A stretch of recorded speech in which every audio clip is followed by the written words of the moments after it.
और हमारे साथ हमारे राष्ट्रीय प्रवक्ता सजाद पूनावाला जी है। मेरा आदरणीय पीयूष गोयल जी से आग्रह कि संबोधन प्रारंभ करें। मित्रों, आज सुबह भारतीय जनता पार्टी के राष्ट्रीय अध्यक्ष पटना में पत्रकार वार्ता में बता रहे थे किस प्रकार से गांधी परिवार पूरी तरीके से एक कॉम्प्रोमाइज्ड राजनीतिक परिवार है। राहुल गांधी और उनके साथ उनकी Congress is a compromised family, compromised political party.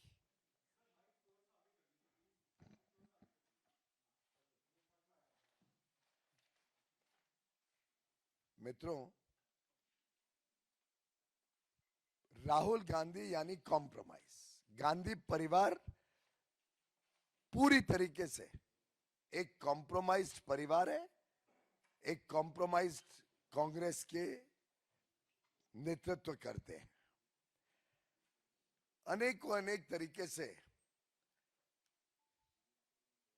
Congress party का इतिहास देख लें, वर्तमान देख लें, चाहे उनके भ्रष्टाचार के अलग अलग किस्से हों, किस प्रकार से वो विदेशी ताकतों के प्रभाव में जनहित और राष्ट्रहित के साथ कॉम्प्रोमाइज करते हैं, किस प्रकार से देश और देश के उज्जवल भविष्य, देशवासियों के उज्जवल भविष्य को पूरी तरीके से कॉम्प्रोमाइज करते हैं, उसके अनेक उदाहरण देश और जनता के सामने हैं। राहुल गांधी जी तो नकारात्मक राजनीति के पोस्टर बॉय बन गए। एक कॉम्प्रोमाइज राहुल गांधी 247 बार 247 टाइम्स विदेश यात्रा पे जाते हैं। जो येलो बुक प्रोटोकॉल है उसको नजरअंदाज करते हैं, उसको कॉम्प्रोमाइज करते हैं। उनकी खुद की सुरक्षा के लिए जो इंतजाम सरकार करती है उसको कॉम्प्रोमाइज करते हैं, और बाहर जाके भारत और भारतवासियों के साथ कॉम्प्रोमाइज करते हैं। किस प्रकार के देश विरोधी ताकतों से उनका संबंध है ये तो आप सब जानते ही हैं। कैसे वो इल्हान उमार को, जो सोरोस का जोड़ीदार है, जॉर्ज सोरोस के साथ जिनके अवैध संबंध सामने आते रहते हैं, उनको मिलने जुलने का कार्यक्रम करते हैं। किस प्रकार से बॉर्डर सेंसिटिव एरिया लद्दाख में जाके वो विदेशी लोग जो भारत के हितों के खिलाफ काम कर रहे हैं, शाकिर मिराली जैसे, उनके साथ संबंध रखते हैं। किस प्रकार से वो सोरोस और पाकिस्तान से चाइना, पाकिस्तान जैसे देशों के साथ जिन व्यक्तियों का लिंक है, उनके साथ राहुल गांधी अपने देश को कॉम्प्रोमाइज करते हैं। ये हम सब बार बार देखते हैं। भारत को किस प्रकार से आर्थिक रूप से कमजोर बनाना, भारत की अर्थव्यवस्था को चोट पहुंचाने का काम करना, जिसके लिए वो OCCRP जैसी संस्थाओं के टूल किट का इस्तेमाल बार बार करते हैं, भारत की अर्थव्यवस्था को डिस्टेबलाइज करने के लिए, कमजोर बनाने के लिए। ये भी देश ने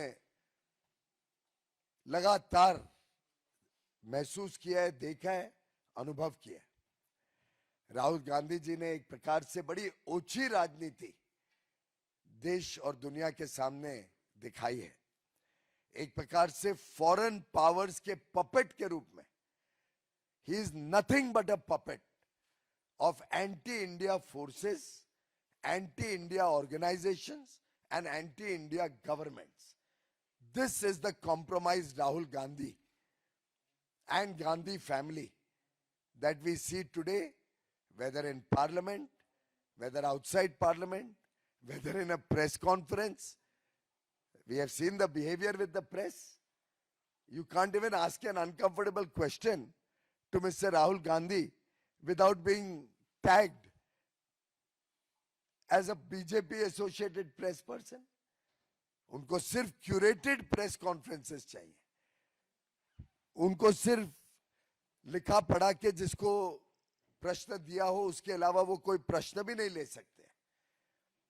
ऐसा व्यक्ति कांग्रेस पार्टी का नेतृत्व कर रहा है, देश के साथ खिलवाड़ कर रहा है, देशवासियों के हितों को पूरी तरीके से दांव पर लगा रहा है।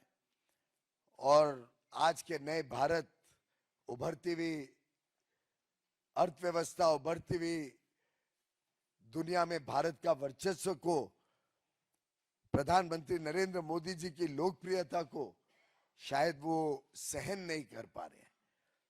इसलिए झूठ के ऊपर झूठ बोलकर देश हित और राष्ट्र हित को बार बार कॉम्प्रोमाइज करते हैं। और ये आज की किस्सा नहीं है। आपने देखा मनमोहन सिंह जी की सरकार के समय भी कैसे extra constitutional powers Rahul Gandhi और सोनिया गांधी जी अपने हाथ में रखते थे।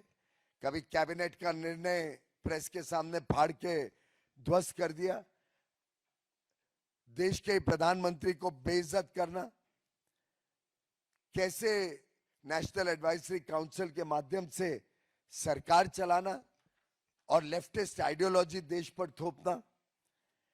एक पैरेलल कैबिनेट इनकी माताजी सोनिया गांधी जी और राहुल जी चलाया करते थे और देश को कॉम्प्रोमाइज करते थे। सिर्फ सोनिया जी और राहुल जी ने देश को कॉम्प्रोमाइज नहीं किया, सुपर पीएम के तरह अपनी राजनीति चलाकर देश को सिर्फ कॉम्प्रोमाइज नहीं किया, राजीव गांधी जी भी देश को कॉम्प्रोमाइज करने में कभी पीछे नहीं हटे। हम सब जानते हैं कि बोफोर्स के स्कैंडल में कैसे स्वीडिश अथॉरिटीज को राहुल गांधी जी के कहने पे विदेश मंत्री ने कोशिश की कि इन्वेस्टिगेशन को थाम दिया जाए। हम सब जानते हैं कैसे अपने मित्र ओटावियो कटराची को बचाने के लिए ईमानदार इन्वेस्टिगेशन होने नहीं दी गई बोफोर्स में। पता नहीं कांग्रेस का और राजीव गांधी जी का बोफोर्स में क्या हाथ था। और यह हाथ ऐसा है उनका जो लाखों करोड़ों रुपए के भ्रष्टाचार में पाया गया है, कलंकित किया देश को विश्व के सामने और देश को कॉम्प्रोमाइज किया इस गांधी परिवार ने। इंदिरा गांधी जी कोई पीछे नहीं रही कॉम्प्रोमाइज करने में देश के हितों को। हमने देखा एम्बेसडर मोनियान ने कैसे कंफर्म किया कि सीआईए कांग्रेस को बार बार इलेक्शन के लिए फंड्स प्रोवाइड करती थी, पैसे दिया करती थी और सीआईए के माध्यम से कांग्रेस पार्टी अपने राजनीति चलाती थी।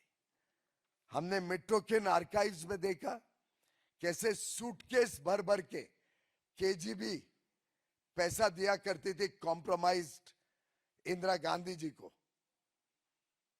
और ये गांधी परिवार का कॉम्प्रोमाइज के किस्से अनेक बार बार देखने को मिलते हैं। और ये पैसा सीधा केजीबी का उस समय की प्रधानमंत्री इंदिरा गांधी जी के घर तक जाता था। ये मित्रोकिन आर्काइव्स में लिखा गया है। 1971 के शिमला एग्रीमेंट में हमने 93,000 पाकिस्तानियों को छोड़ते हुए देखा कांग्रेस को। क्या उन्होंने पाकिस्तान ऑक्युपाइड कश्मीर क्यों नहीं लिया उसके सामने?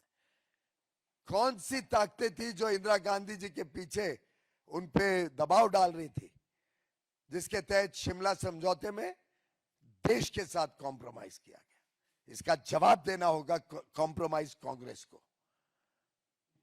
क्यों पाकिस्तान ऑक्युपाइड कश्मीर नहीं लिया गया जब 93,000 पाकिस्तानियों को छोड़ा गया बिना देश के हितों को संभालते हुए, देश के साथ कॉम्प्रोमाइज कर